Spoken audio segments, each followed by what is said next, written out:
going back to work or school today, for some people that was nigh impossible.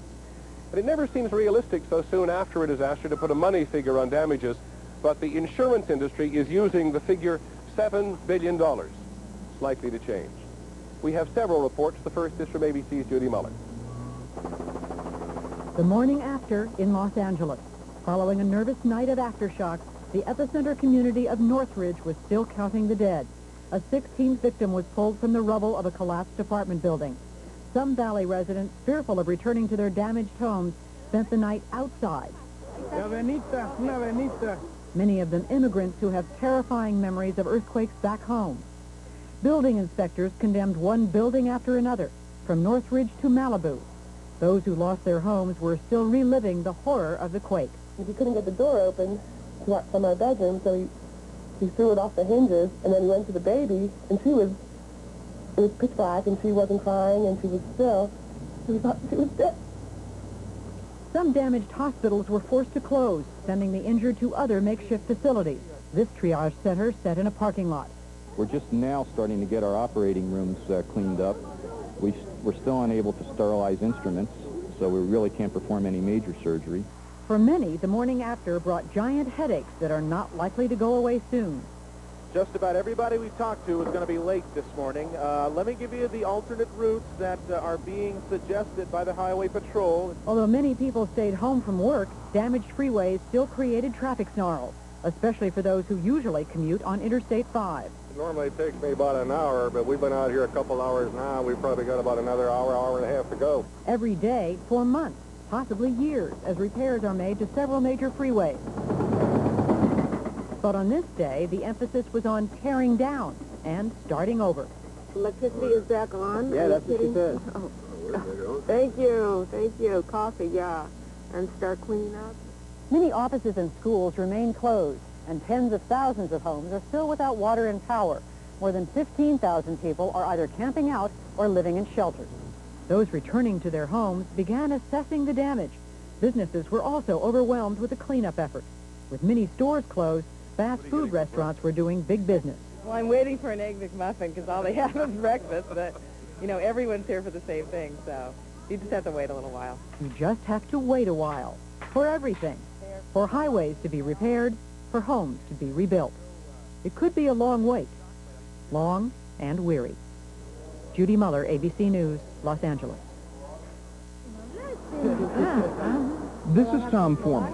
The Lopez family woke up in a public park this morning, shivering in the cold and wondering if they will be sleeping here again tonight. Their apartment building survived the quake, but they are too afraid to go back. The children, they don't really want to go back to there too, because they keep saying, is this going to happen again? Because it was really hard. For all of the buildings that were reduced to rubble by the earthquake, many more, although standing, were seriously damaged. Okay, I'm going to give you 8,300. Today, 300 city inspectors were fanning out across town, figuring out which buildings are safe and which are not. I believe that if somebody is concerned about the safety of their building, that they should get out. It's even if it's only from a standpoint of an emotional security. Yeah, we have several places where the foundation is cracked. California leads the nation in laws requiring earthquake-proof construction in new buildings. Even a lot of old buildings have been improved to resist the strain of tremors. Officials say those precautions clearly saved a lot of buildings during this quake. Still, thousands of people are expected to apply for federal assistance to help them repair and rebuild. Beyond that is rental assistance so people can go to some form of temporary housing if they can't go back to their housing. The Lopez family does not know when that help will reach them. They know they will not go home until it is safe. Safety inspections expected to take at least a week. That could mean several more cold nights in the park. Tom Foreman, ABC News, Los Angeles. In a city where mobility is essential, in part because mass transportation is virtually non-existent, one of the most prolonged effects of the earthquake is surely going to be the freeway system. As fate would have it, the Santa Monica Freeway, the world's busiest, suffered the worst damage. 3 overpasses buckled and collapsed.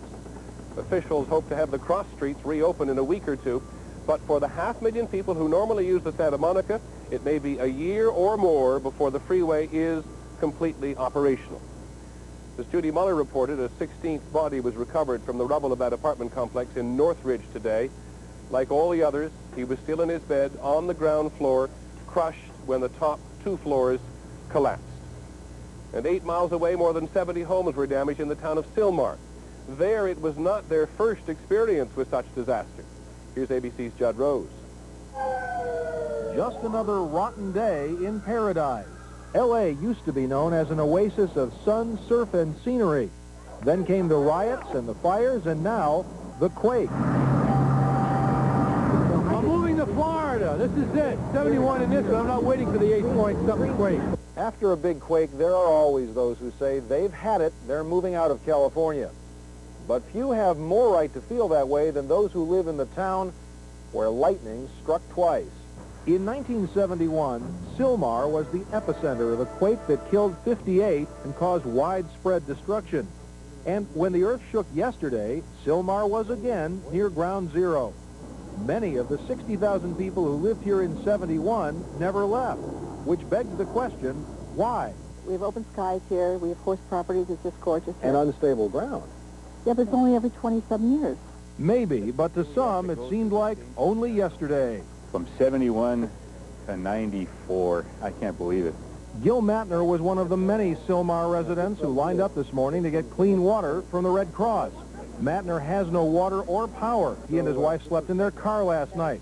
Their house suffered some structural damage, but it was much worse in 1971. Still, they've never thought of moving, even though they admit they expect yet another quake before too long. Our loved ones are here. Our friends are here. We're here. And you know what else? It's 51 below zero in Buffalo. 70 degrees We may above be shoveling here. glass in China. They're shoveling snow. Judd Rose, ABC News, Los Angeles. Ever the optimist. The White House announced late today that President Clinton is going to come here to Southern California tomorrow to see for himself what has happened. We shall be here for tomorrow night's broadcast. And we'll have news from the rest of the country tonight in just a moment. Another presidential appointment has self-destructed. Mr. Clinton's choice for Defense Secretary changes his mind. The figure skating investigation. Where did the money come from to pay the man who assaulted Nancy Kerrigan? And what did we learn from this earthquake, if anything, about what they call the big one?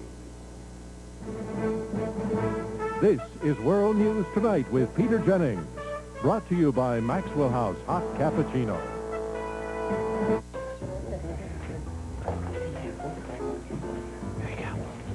Coffee? Cappuccino. Vanilla cappuccino. Mocha cappuccino. Make that a decaf, though. Only Maxwell House makes cappuccino in all these flavors. 1 cappuccino, 1 mocha decaf cappuccino. And for you, vanilla. Maxwell House cappuccinos. The magic without the machine. Looking for the vacation of a lifetime? Look no further. Call now and sail away on Carnival, the best vacation value under the sun. You'll enjoy fabulous dining, fun-filled days at sea, lavish entertainment, plus visits to some of the world's most exciting ports of call, all for one low price. Even your airfare's included. Right now, you can take a Carnival Fun Ship cruise for only $489, including all meals and airfare. See your travel agent today. In other news today, President Clinton is again looking to fill a key position in his administration. Bobby Inman, the president's choice to replace Les Aspin as Secretary of Defense, has decided he's not going to take the job after all. And his explanation why is quite a surprise. Here's ABC's Britt Hume. In an extraordinary hour-long news conference, Inman said he was getting out because of what he called the new McCarthyism. He specifically accused Senate Republican leader Bob Dole and New York Times columnist William Safire of plotting against him. There were reports, which both will probably deny, that there was a trade between Mr. Safire and Senator Dole. That if Senator Dole would turn up the heat on my nomination, Mr. Safire would turn up the heat on Whitewater development. The Admiral said, however, that overall coverage of his nomination had been fair and that he expected to be confirmed easily. Still, he said Safire's criticism had been too much. My problem is with the columnist who is afforded the pages of the newspaper.